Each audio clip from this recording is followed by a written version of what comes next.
아버지하고 살 때는 없었던 재산이 많이 늘어난 거예요. 그래서 이혼을 할까 생각은 하는데 남편이 나는 재산분할 받은 거 하나도 없으니까 지금 재산분할 다 받아야겠다 이렇게 나오는 상황이 되어버리니까 내가 재산분할을 해줘야 되는 건가? 이렇게 고민이 되신다는 겁니다. 안녕하세요. 여러분의 입장에 맞는 맞춤 솔루션을 제시해드리는 양나래 변호사입니다. 자, 오늘도 제가 여러분께 사연을 소개해드리려고 하는데요. 오늘 사연은 당사자분이 보내주신 것이 아니라 부모님의 일로 고민을 하고 계신 따님께서 보내주신 내용입니다. 오늘 이 내용은요, 별거 기간이 긴 이후에 이혼을 고민하시는 분들께도 도움이 될 것 같은 내용인데요. 과연 어떤 내용일지 바로 시작해 보도록 하겠습니다. 네, 우리 사연자분은요 20대 중반의 여성분이십니다. 그리고 부모님은요 우리 사연자분이 성인이 되던 때부터 별거 해가지고 약 7년에서 8년 정도 별거 기간이 이어졌다고 하십니다.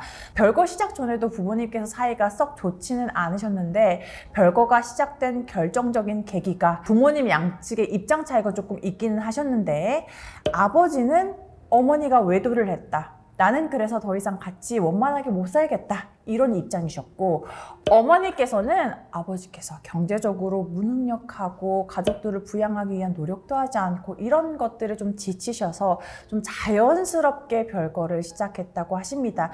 그래서 우리 사연자분께는 오빠도 있었는데요. 오빠가 아빠와 생활하고 사연자분이 엄마와 생활하면서 가족 간의 연락도 전혀 안 하고 어떠한 교류도 없이 그냥 남처럼 생활을 하셨다고 해요. 그래서 이제 이 긴 기간 동안 너무 남처럼 지냈으니 이게 유지하는 게 무슨 의미가 있을까 해서 원만하게 한번 이혼을 해볼까 했었는데요. 사연자분의 어머님께서는요, 아버지가 이제 경제적으로 너무 지원도 안 해주고 사업도 실패하고 힘드셨잖아요. 그래서 별거 시작한 이후에 정말 열심히 경제활동 하시고 사업도 하시고 하셔가지고 별거 이후에 부동산도 취득하시고 예금 적금도 많이 이뤄놓고 아버지하고 살 때는 없었던 재산이 많이 늘어난 거예요. 그래서 이혼을 할까 생각은 하는데 남편이 나는 재산분할 받은 거 하나도 없으니까 지금 재산분할 다 받아야겠다 이렇게 나오는 상황이 되어버리니까 내가 재산분할을 해줘야 되는 건가? 이렇게 고민이 되신다는 겁니다. 그래서 우리 자녀분께서 너무 궁금하다고 말씀해 주신 부분은요, 일단 협의가 되지 않고 있는 상황이기는 한데, 만약에 이혼을 하게 된다면 어머니가 재산분할을 해줘야 되는지, 재산분할을 한다면 도대체 얼마를 어떻게 줘야 되는지 궁금하다고 하십니다. 네, 이제 따님께서 저희 채널을 구독해 주셔가지고 이렇게 사연을 보내주셨는데요. 사실은 우리 자녀분이 사연을 보내주신 건 처음이에요. 따님이 이제 엄마의 고민을 직접 덜어주시려고 노력하시는 거잖아요. 어머니께서 얼마나 든든하실까 이런 생각이 듭니다. 따님께서 보내주신 만큼 제가 명쾌하게 솔루션 드리도록 하겠습니다. 자, 첫 번째입니다. 이혼의 방식에 대해서 제가 말씀드리려고 하는데요. 일단 이혼을 어떻게 해야 되나요? 이 부분은 질문을 주지 않으시긴 했지만 그래도 우리 사연자분께도 도움이 되고 다른 분들께도 도움이 될 것 같아서 제가 이걸 꼭 설명드리려고 하는데요. 일단 제일 처음에 어머니가 외도를 했다고 아버지가 말씀하셔가지고 사이가 안 좋아졌다 이렇게 말씀을 하셨어요.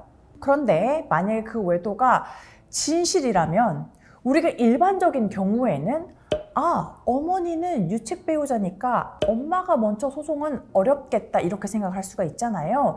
자, 그런데 이 사연은 조금 특수한 부분이 있습니다. 뭐냐 하면 그런 일이 다 있고 7년 동안 두 분이 어떠한 교류도 하지 않고 별거를 했어요.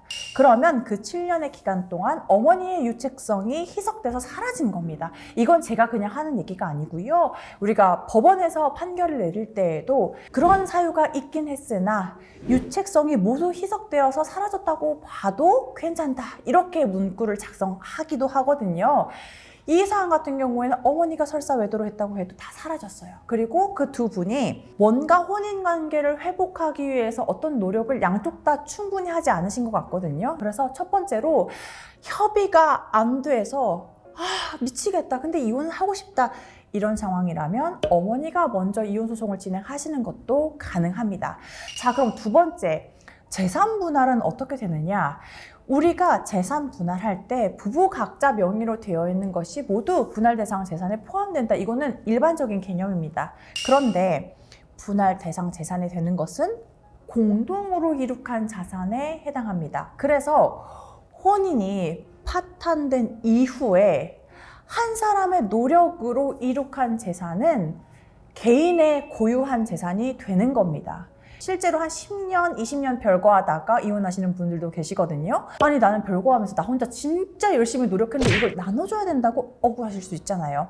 이런 게 법에서 그대로 반영이 돼서 혼인 파탄 시를 기준으로 해서 분할 대상 재산이 산정이 됩니다. 그래서 7년 전에 부모님이 별거를 시작할 당시에 가지고 있던 뭐 전세 보증금, 예금, 적금, 만약에 부동산을 소유하고 있었다면 그때 당시에 부동산을 소유하고 있었던 그 시점의 시세로 판단을 해가지고 이제 분할 대상 재산을 정하게 되는 겁니다.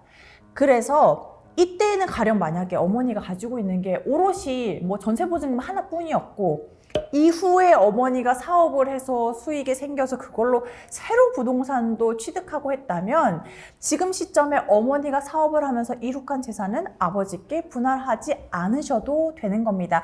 다만 이 경우에 내가 혼자 스스로 열심히 노력해서 이룩한 재산이라는 점은 우리가 입증해야 합니다. 그러면 이제 어머니가 사업을 하셨으면 사업 기간 동안에 뭐 소득 증명원이 있을 수도 있고 부동산 취득했을 때 뭐 취득 시점에 대해서 등기부도 확인을 할 수가 있을 거고 그런 내용들을 이제 준비하시면 어머님이 새로 이룩한 재산들은 나누지 않아도 됩니다. 다만 우리가 별거 시작 시점에 가지고 있었던 재산들은 그때 시점으로 이제 기여도도 계산하고 해서 나누어야 됩니다. 그런데 이때 기여도 산정을 할 때 우리가 또 별거 7년이면 길잖아요. 그럼 혼인기간이 갑자기 7년 껑충 늘어났으니까 그 시점을 기준으로 아빠 기여도가, 엄마 기여도가 결정되는 건가요? 그게 아니고 그 시점까지의 부부의 기여도, 뭐 두 분이 결혼하실 때 누가 더 얼마를 더 많이 했고 만약에 아버지가 사업을 해서 어려워져가지고 어머니가 더 열심히 했다 해서 어머니의 기여도를 이제 높일 수도 있고요. 그래서 별거를 오래 했을 경우에는 재산 분할에 대해서 굉장히 특수하게 적용이 되기 때문에 사연자분 그리고 장기간 별거 후에 이혼을 결심하신 분들 모두 이 부분을 고려하셔가지고 재산 분할이 어떻게 될지 생각해 보시면 되겠습니다. 자, 오늘도 제가 이렇게 사연 소개해드리고 솔루션 제시해드렸는데요. 나도 말 못할 고민이 있다 혹은 우리 가족의 일인데 한번 상담 받아보고 싶다 하시는 분들 사연 보내주시면 제가 또 소개해드리고 솔루션 제시해드리니까요. 아래 메일 주소로 보내주시면 또 야무지게 설명해드리도록 하겠습니다. 오늘 영상 도움 되셨다면 좋아요, 구독, 알림 설정 부탁드리겠습니다. 감사합니다.